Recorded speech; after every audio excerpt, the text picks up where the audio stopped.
I'm definitely not psychic.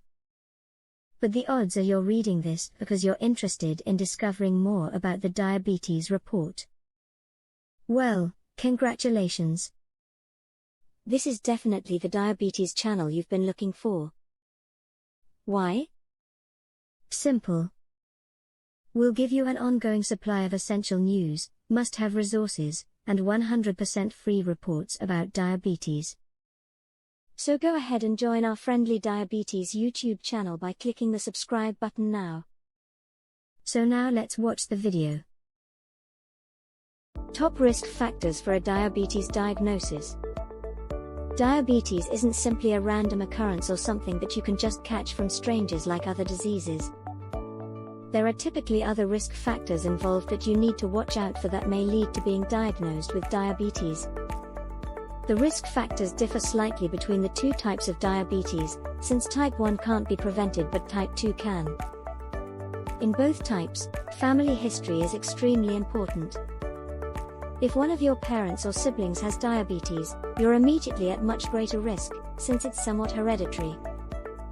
Another very important factor is your weight. While this is more important with type 2 diabetes, it still applies to both to some extent. You can greatly decrease your chance of getting type 2 diabetes by keeping your weight at a normal level and not allowing obesity to creep in. Activity levels are important, too.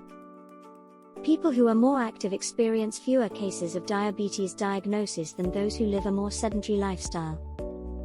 This may be because exercise allows your body to utilize the blood sugar more effectively.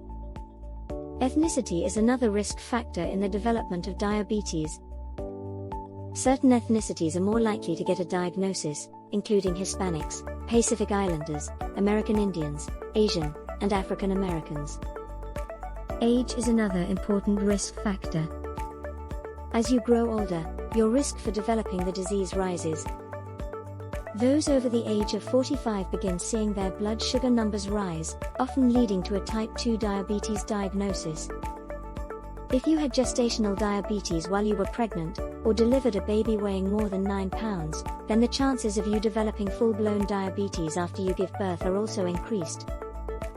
It may not happen instantly, but down the road it could have an impact.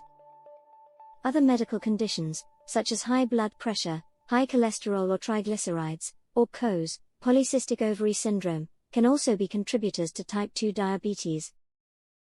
Other health concerns, primarily heart disease or having had a stroke previously, can also mean you're headed for a diabetes diagnosis in your near future. So having an overall plan of attack for better health is important. Even your mental health plays a vital role in staving off diabetes.